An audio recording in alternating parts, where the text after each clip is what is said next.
Hello everybody, welcome to Basit Corner.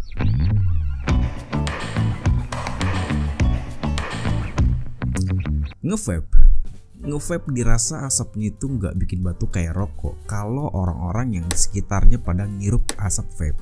Walaupun begitu, lu kalau nge-vape di tempat umum gitu ya, lu nggak boleh sembarangan. Bisa-bisa lu nanti bisa kena denda atau lu bisa dipenjara selama 10 tahun paling lama. Fun facts-nya, larangan tersebut itu bukan ada di Indonesia, tapi larangan tersebut itu berada di Thailand. Jadi di Thailand, kalau orang kedapatan pegang vape atau apalagi lu menggunakan vape gitu ya, nge-puff gitu, barang lu itu bisa disita atau lu bisa langsung dibawa ke kantor polisi, and then lu bisa dapat hukuman selama 10 tahun di penjara kalau terbukti lu bersalah. Sejauh ini kasus orang di penjara gara-gara vape di Thailand itu belum ada gitu ya, karena mungkin orang-orang sana juga udah terlanjur takut duluan gitu kan, karena ngelihat peraturan yang edan betul gitu. Gue cuma nge-vape doang, masa gue bisa dipenjara selama 10 tahun? Masa kasus gue sama kayak orang yang ngobat gitu kan? ทางการแพทย์นะครับเขาว่าไม่ได้แนะนำว่าให้ไปสูบบุหรี่ไฟฟ้านะแล้วอเมริกาหรือในออสเตรเลียเขาก็บอกว่าไม่ต้องไปสูบบุหรี่ไฟฟ้าที่อเมริกาเนี่ยสิ่งที่เขาพบแล้วก็กังวลมากก็คือว่าเด็กนักเรียนที่ยังไม่ได้สูบบุหรี่นะครับเข้าไปสูบบุหรี่ไฟฟ้าแล้วเด็กที่สูบบุหรี่ไฟฟ้าเนี่ยนะครับที่ไม่ได้สูบบุหรี่ธรรมดาเนี่ยมีพฤติกรรมเสี่ยงอื่นๆนะฮะกินเหล้าแบบเมาหยำเปเลยนะครับแล้วมีพฤติกรรมเสี่ยงเรื่องเพศมีพฤติกรรมไปสูบกัญชานะฮะแล้วก็ยาเสพติดอย่างอื่นตามต่อมาไม่กี่ปีเนี่ยตายเป็นเด็กที่สูบ Mungkin di sana kenapa bisa sampai 10 tahun? Mungkin karena fundamentalnya itu vape itu sama kayak narkotika dan membahayakan. Mungkin seperti itu, makanya bisa sampai 10 tahun di penjara. Tapi berbagai sanksi itu udah pernah ada yang kena gitu kan, tapi nggak sampai di penjara. Salah satunya ini terjadi sama turis dari Inggris. Jadi ada kasus dia ini namanya James dari Inggris. Dia mau liburan ke Thailand, dia menggunakan jasa travel. And then si jasa travelnya ini kagak kasih info bahwa di sana tuh ada larangan keras buat nge-vape. Karena si James ini habitnya nge-vape, iya dia turun bis gitu kan, turun transportasi travel dia, and then dia asem gitu kan, and then dia nge-vape. Setelah itu dia didapati oleh petugas lagi nge-vape, and then dia dibawa ke kantor polisi. Beruntung ada ponakannya yang tinggal di Thailand. Habis itu setelah James dibawa ke kantor polisi, si James ini telepon ponakannya buat tolong tengokin gue di kantor polisi karena gue nggak tahu culture di sini kayak gimana gitu kan. Dan pada saat ponakannya datang, ponakannya ini kasih uang tebusan ke polisi sebesar 125 pound sterling atau sebesar 2,2 juta rupiah. And then si James ini bebas bersyarat gitu kan. Ya udah gitu. Jadi karena si ponakannya ini udah tinggal lama di Thailand, dia tahu aturan mainnya di sana, ya udah santai. Jadi dia nggak keseret ke penjara, and then apalagi sampai di penjara sampai 10 tahun, nggak sampai.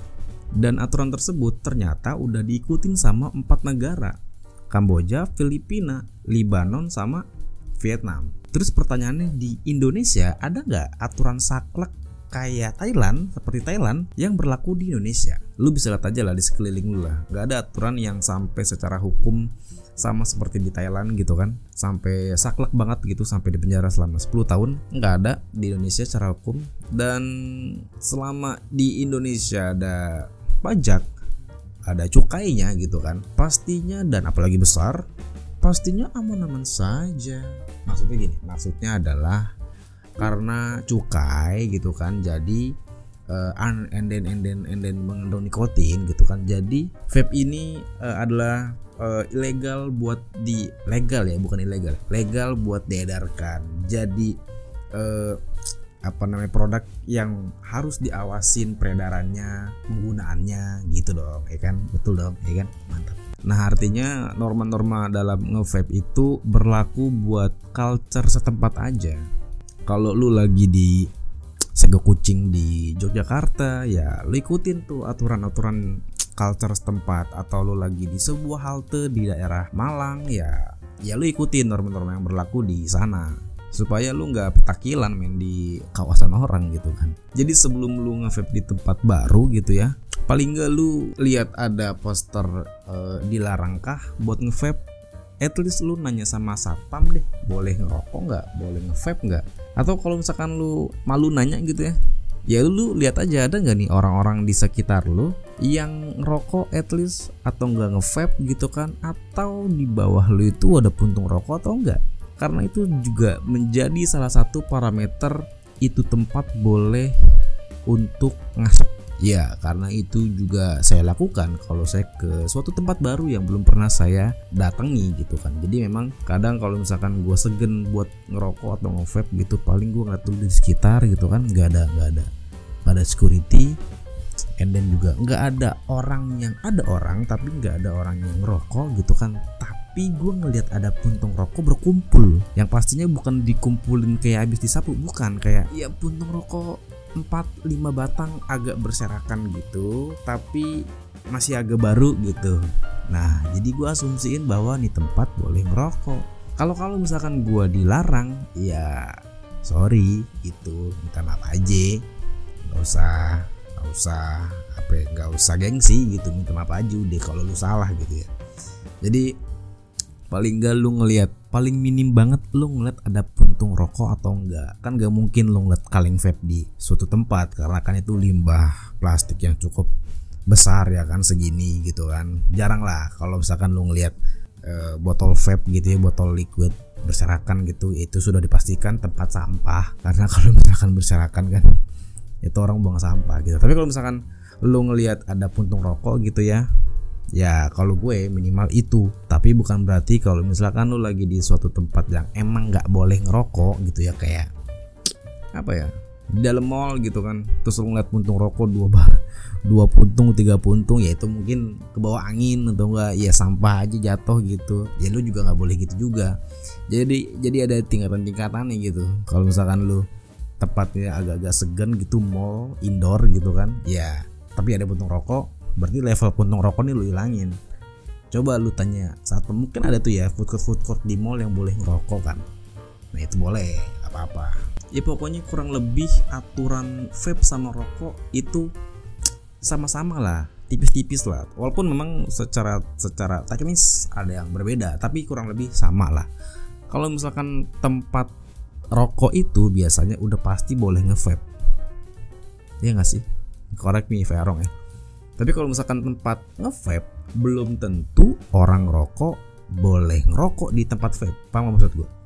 Kalau misalkan ini sih tempat vape store yang pernah gua datangin ya, mereka sih akan bilang, karena kan biasanya kan tempat vape itu kan ber-AC ya, dan biasanya kita nge-vape aja gitu di tempat ber-AC gitu kan, di vape store tersebut. Gue pernah tanya, boleh nggak orang rokok di dalam sini gitu? Ya dibilang, ya jangan dong, nanti AC gue kuning dong, nanti bau dong. Karena kalau vape kan dia aerosol, jadi uap, and then uapnya ini atau asapnya itu cepat hilang gitu kan. Tapi kalau rokok itu membekas, kata dia, nggak boleh. Jadi artinya belum tentu orang rokok boleh ngerokok di tempat vape, tapi biasanya orang nge-vape pasti boleh di tempat orang ngerokok. Buat my point ya. Jadi poinnya, mau lu ngerokok, mau lu nge-vape, lu harus tahu dulu aturan-aturan di culture setempat, di budaya tempat lu tinggal, di tempat lu berada gitu kan. Dan jangan sembarangan juga kalau lu mau nge-vape atau ngerokok, biar enggak ngerugiin diri lu sendiri atau ngerugiin orang lain.